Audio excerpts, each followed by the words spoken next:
এখন আমি যদি আমার কথা বলি তাইলে স্পষ্ট দ্ব্যর্থহীন ভাষায় বলবো, আমি একজন মুসলিম।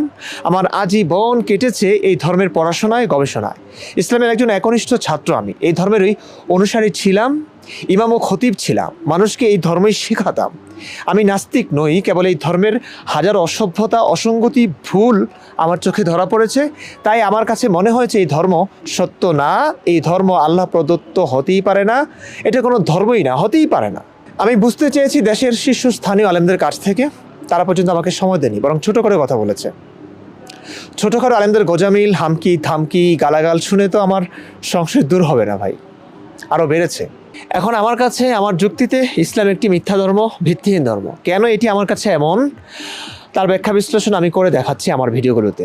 আমার কাজ এটাই। এর জন্য আমি দুনিয়ার সব কিছু হারিয়েছি, পরিবার হারিয়েছি, আপন স্বজনদের ভালোবাসা হারিয়েছি, কাছের মানুষদের কাছে ঘৃণিত হয়েছি, প্রতিনিয়ত মারার হুমকি পাচ্ছি।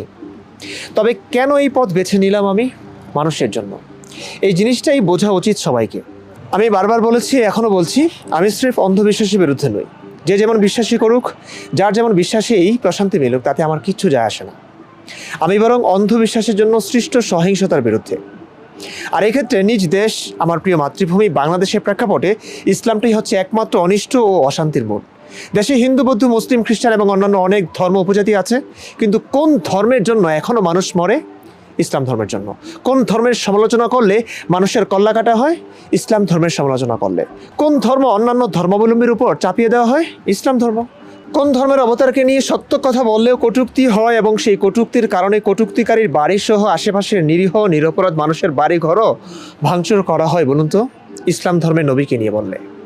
কোন ধর্মের জন্য অন্যান্য ধর্মাবলম্বীরা নিরাপদ নয়? ইসলাম ধর্মের জন্য।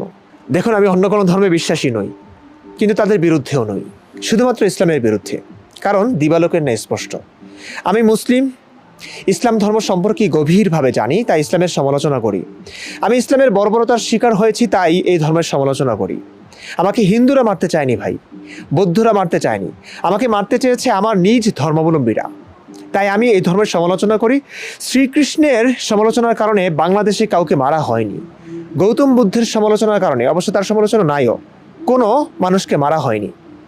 কিন্তু মোহাম্মদকে নিয়ে সমালোচনা করলেই তাকে মরতে হয়। দুনিয়ার সমস্ত আকাম কুকাম সে করেছে শুধুমাত্র আল্লাহর নাম করে। এখন সে আকাম কুকামের যৌক্তিক সমালোচনা করলেও সেই মানুষটাকে মরতে হয়।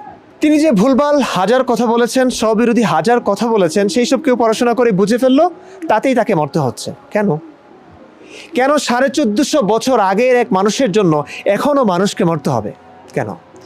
কেন ধর্ম, যা একটি মতবাদ, সেটার সমালোচনা